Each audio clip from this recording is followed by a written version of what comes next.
Saturday, Father. I am going to spend the day on the beach. Will you come with me, or will you stay at home? No, I shall be going to the office. I wish I could take the day off, but with me, business comes first. Will you come with me, Mother? No. I have many things to do. The house must be cleaned from top to bottom. In the next part of our English conversation lesson, our friends Mr. and Mrs. Smith and their daughter Miss Smith will be spending a day at the seaside until 10 o'clock tomorrow morning then.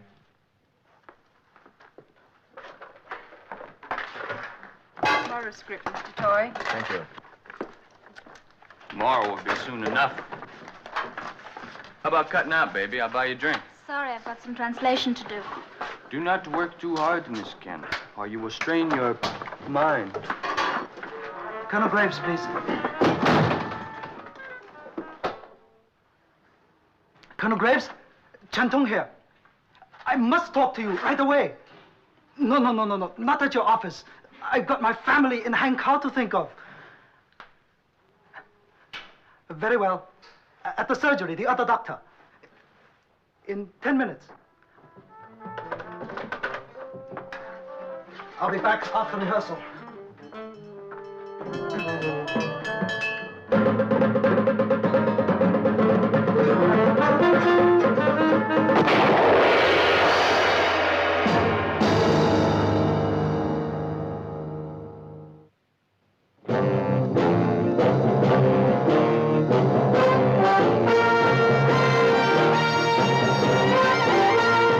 Every government has its Secret Service branch.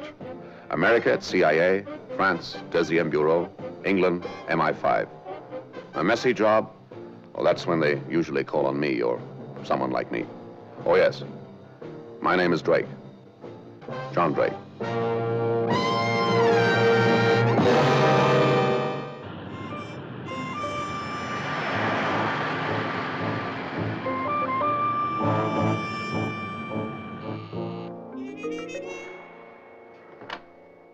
Good morning. I have an appointment.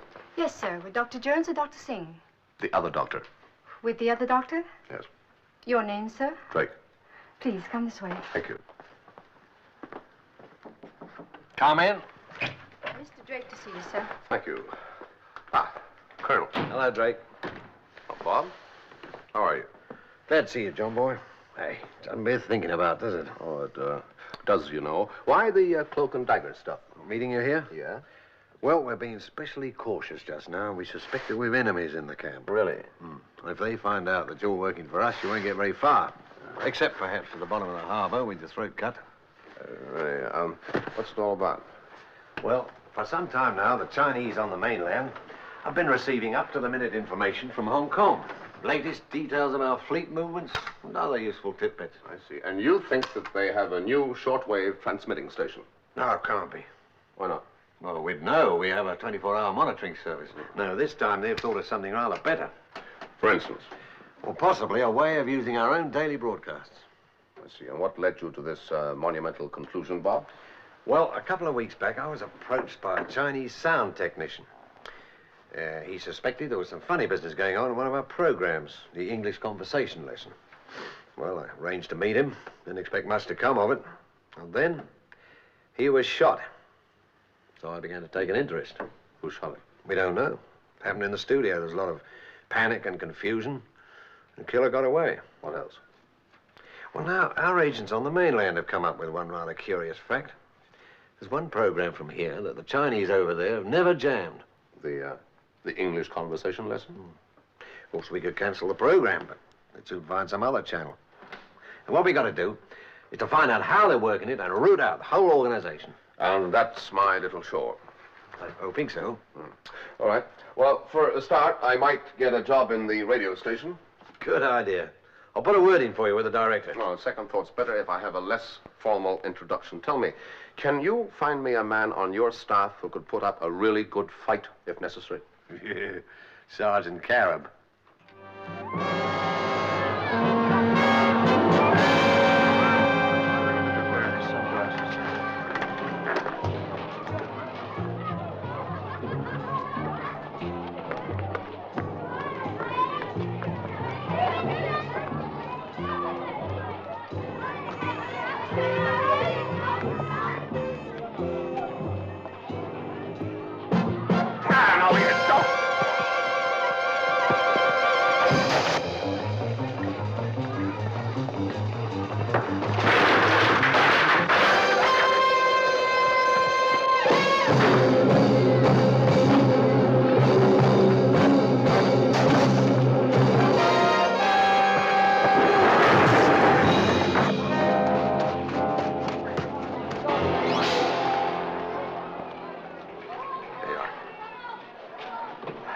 Thanks, man. Worth a drink? You haven't been here long, have you? No, long enough to work up a thirst. Then there's something you ought to know. Hong Kong's strictly #1, Bill. Never help anyone but yourself in this town. Whiskey. Make it 2. You busted? Flat. Off a ship? Yes, came out here with a movie company, doubling for the Star. When shooting finished, I went on a bat, woke up the next morning, no movie company. Here I am. You're an actor? Yeah, well, Equity swears I am. Kazan's not so sure. What's your story? I work at the radio station. Oh, really? Did they ever use any actors? I told you, man, this is #1ville. Okay. Thanks for the drink. Oh, and if you get robbed on the way home, you know who did it. Wait a minute.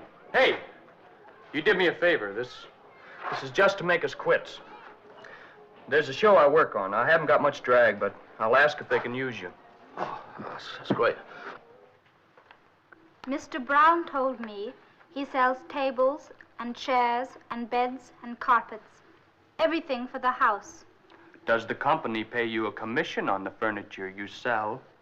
Or do you work on a salary, Mr. Brown? I am paid a salary by the week and also a percentage, as in most capitalist countries, where the individual worker is encouraged to show initiative. In the next part of our English conversation lesson, Mr. Brown will make a proposal of marriage to Miss Smith. Until 10 o'clock tomorrow morning, then. Well, I can't wait until tomorrow morning, Miss Kent.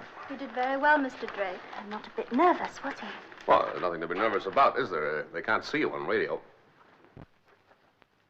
Tomorrow's script, Mr. Drake. Oh, thank you very much. Do they always give you the script a day early? You're supposed to study it, man. Method. Get the hidden meaning. When the guy says, have another cup of tea, what's his real motivation? Dig? Don't take any notice. Americans are always flippant. Much too flippant. Only about important things. I know. My father was American. What'd your father do to you anyway, baby? It's what he didn't do. See you tomorrow, Mr. Drake. Yes, of course. Goodbye. That cornball chick, that's all she knows. Her father was an American. Big deal. Come on, man, let's go. Al, Mr. Drake, just a moment. I wanted to ask you, I'm having a few friends in this evening. Would you care to come round for a drink? Oh, very nice of you, Mr. Sawyer. Right.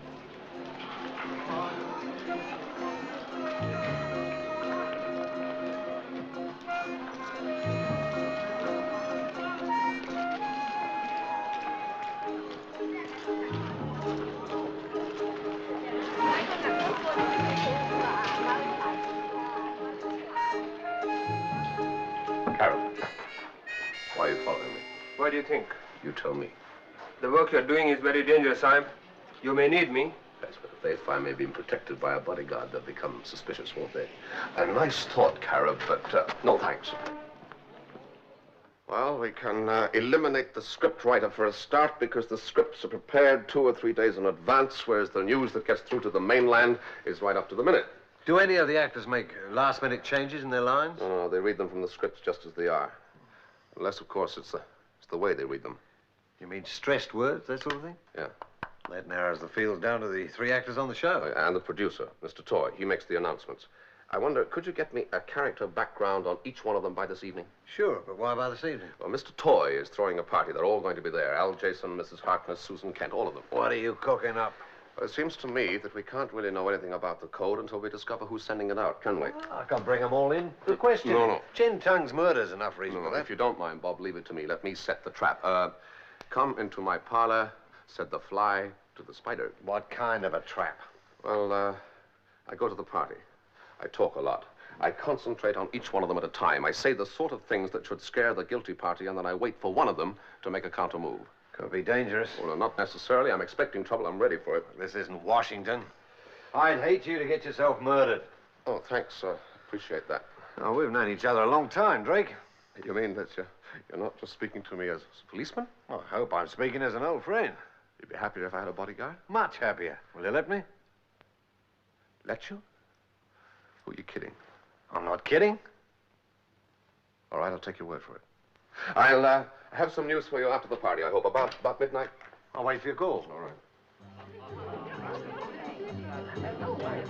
So, you think I don't take my work seriously, Mrs. Harkness? Mr. Drake, I never said anything. Shall I tell you why I don't take my work seriously? Because there's something funny about that program of ours. Tom, tea-tom, tea-tom, tea-teedle-tea-tom, tea-tea-tom-tom. See what I mean? I haven't the faintest idea. Oh, yes, I think you have, Mrs. Harkness, because you see, I don't sell furniture at all. I am an actor with a very good ear. Mr. Jason, I don't think Mr. Drake feels No, quite perfectly. himself. All right, thank you, Mrs. Harkness. Lay off the juice, man. You want to get stranded again? Oh, I think you're right, Jason. From now on, I'll be like you and mind my own business. Oh, Miss Kent, having a nice, serious time? Oh, I'm not always serious, Mr. Drake. Such a pretty girl, they said, but always so serious. Who said? Oh, not me, they, because I know why you're serious. You do? Oh, yes, you're not happy with the job you're doing. Oh, I like my job well enough, Mr. Drake. It's easy to make fun of it. We can't all play Shakespeare. That's true, but what about your other job? You mean my translation? No, I don't mean your translation. Then I don't know what you're talking about. Oh, yes, you do. But let's leave that for the moment. You always lived in Hong Kong. Yes, I was born and brought up here.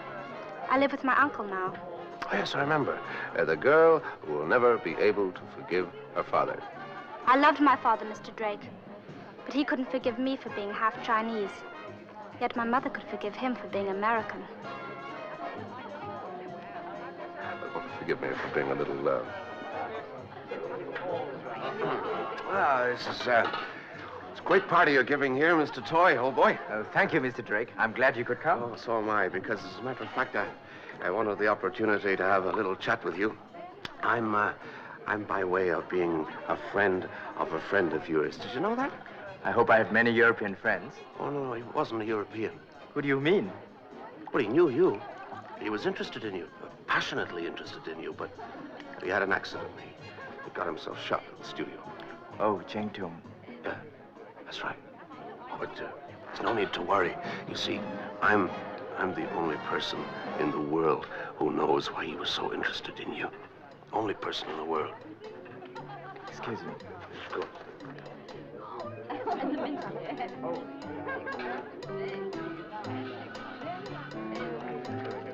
Come on, man, let's cut out. What's the matter? What's the matter? Am I popular, is that? Like a typhoid bug. Man, that's all I needed was to get mixed up with a... come on, where do you live? Me, anywhere, everywhere. Well, you can sleep it off on my couch. All right. Let's go and have a couple of drinks someplace first, shall we, huh? All right.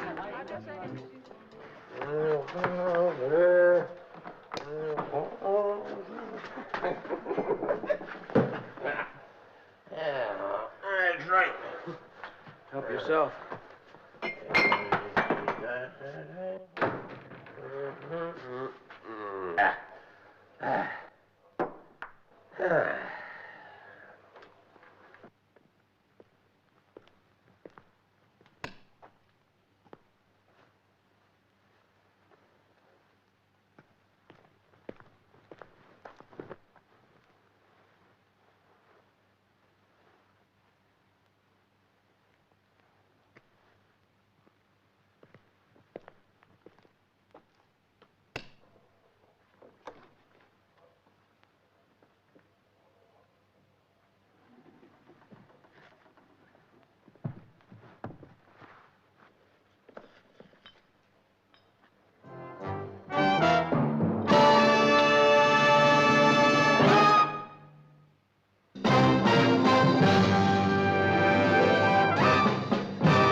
I knew you were going to be trouble.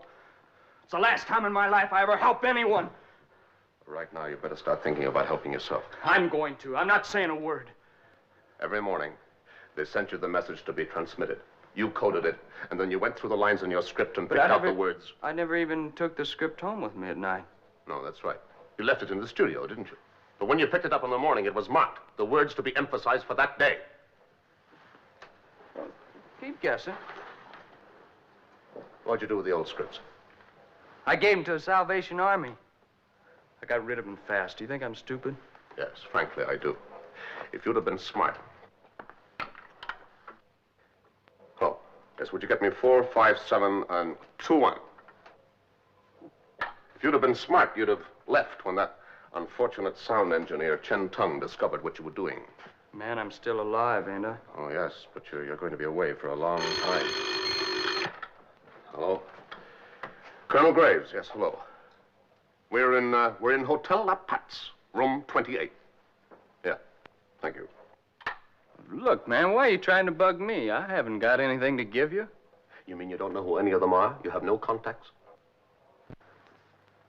About 3 months ago, I got a ring in the middle of the night. Do I want to earn some bread? Sure I do. So the next day, I leave the script at the studio. I'm in business. How did they pay you? Well, I get a letter from the post office every Friday. General delivery. Why do I want to ask any questions? It was like getting money from home.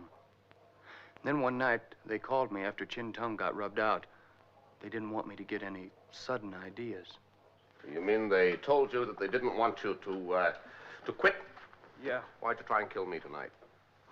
The way you were sounding off at that party, I had to do something to shut you up. I was the one that brought you in on this program. Someone might have thought that I'd leaked it all. Well, you know what this town's like. You can't tell a cowboy from an Indian. They thought I'd crossed them. I couldn't walk down the street in broad daylight. You're quite a character, aren't you, Mr. Jason? What do they pay you, 100 a week? 150 American dollars.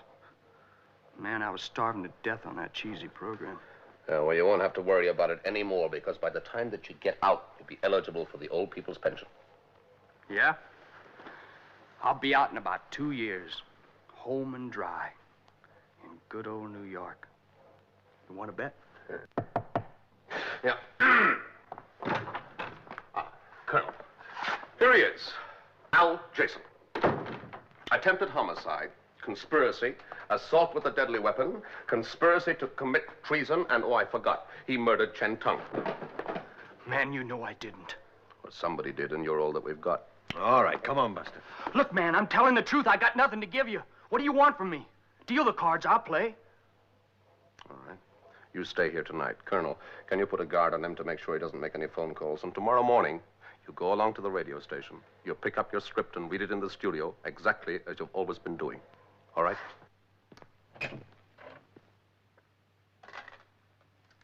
I was gambling.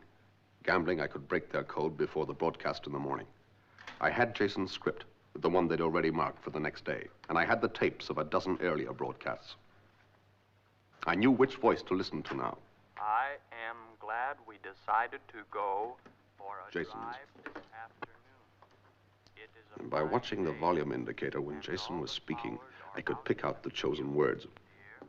Look at the daffodils and the daisies. It was so subtly done that the ordinary ear might never have noticed it, but the machine did. Tomorrow will be The first part of the job was to go through the tapes and list the words that he emphasized. come with me. But that was only the beginning. I still had to make sense of them, find some relationship between them. I wish I could take the day off, but with me But the words themselves meant nothing. They were ciphers in a code, probably some quite simple code, because the words available to them in any given day's script were limited by the lines Jason had to speak. Nothing seemed to work.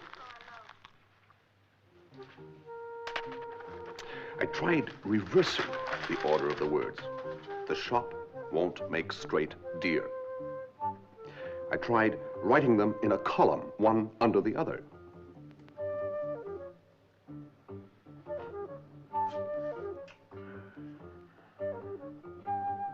And then, suddenly, a name jumped out of the page at me. A name formed by the third letter of each word.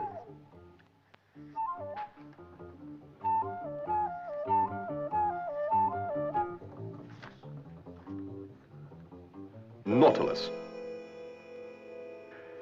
I tried it with one of the other groups. Korean. Korean. It's beginning to make sense. But now that I knew the code, I could make Jason send them any message I wanted. I could tell them it was getting too hot for him. He wanted to quit. He wanted them to get him safely out of Hong Kong, or a letter that he'd written would be turned over to the police. Hope you're feeling better this morning, Mr. Drake. Well, just terrible, thank you, Mrs. Harkness. Poor Mr. Drake. I'm afraid I owe you an apology. What for? For some of the things that I said last night. Again.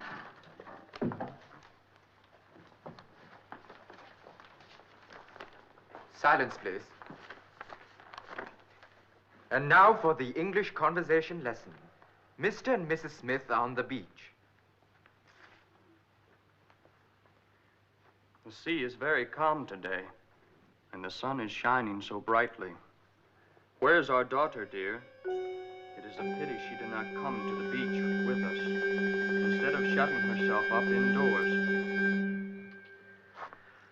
Drake, I wish you wouldn't insist on doing it this way. Can you think of any other way? Yeah. Yeah, that's right, man. Yeah, I sent you a message, man. Yeah, I want out. Any place you say, man. Yeah, I know it. Oh, listen, I wasn't kidding about that letter, you know. Okay, man. You know it? Yeah, I know where it is, but for heaven's sake, why didn't you let me take a dozen men and surround the place? It wouldn't do any good to know you were coming. You'd close your net, and you'd find nothing there but the night air. Well, let me just take a couple of men. No, better not. I'll tell you what, though. You can send one man, if you like. Good. Anyone special? How about the Indian? Sergeant Carab? That's right. Well, he put up a good fight when I caught him picking Jason's pocket, didn't he? All right. I'll have him follow you. And if I don't hear from you within 1 hour, I'm coming in. All right. With an armored car, if necessary. Come on. 23487.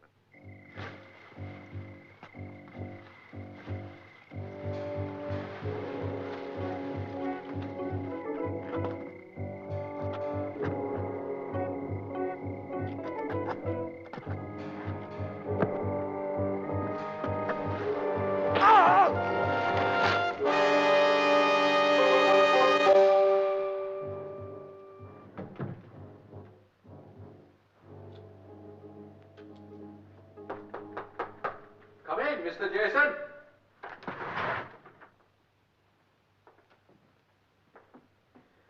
So, you want to quit? That's right. Haven't we paid you enough money? Oh, yes, you pay enough. Things are getting too hot for me. You will quit when we want you to. And I hope for your sake they'll never come to that. And now I should like to know, how did you manage to break our code? Oh, nothing to it. Just a couple of hours juggling with the scripts. I see. Why did you do that? Natural curiosity. We'll have to teach you to restrain your curiosity. Hello, Miss Kent. This isn't Jason, it's Drake. He's working for Colonel Graves. Yes, I'm sorry. Jason was busy. I came instead. I hope you don't mind. Of course, there had to be somebody else at the radio station to get the scripts and mark them every night. I should have realized how much you hated Americans. It was very reckless of you to come here alone. Well, I didn't come alone. I brought one of my men with me. Sergeant Carib? He's not one of your men. He's working for me. No, he's not. Let him in. We'll see about that.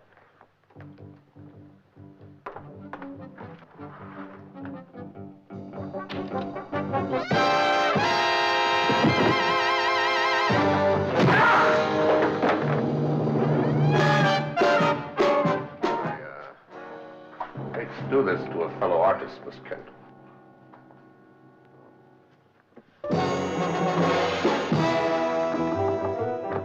Come in. Well, why'd they let me out of the coop, man? Where are we going? Well, you kept your part of the bargain. Now we're keeping ours, Jason. We're taking you back to the States, home and dry, to stand trial. Thanks, man. Well, I'll be glad to get out of this lousy town anyhow.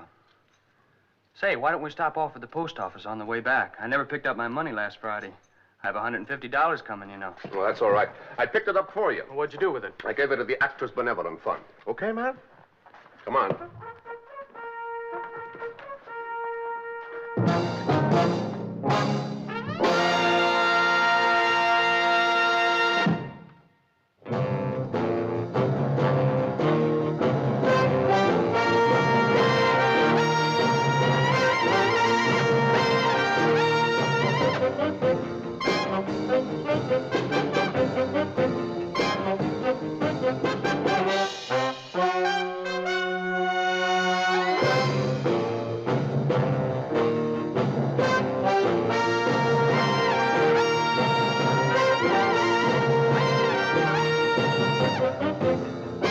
Bye.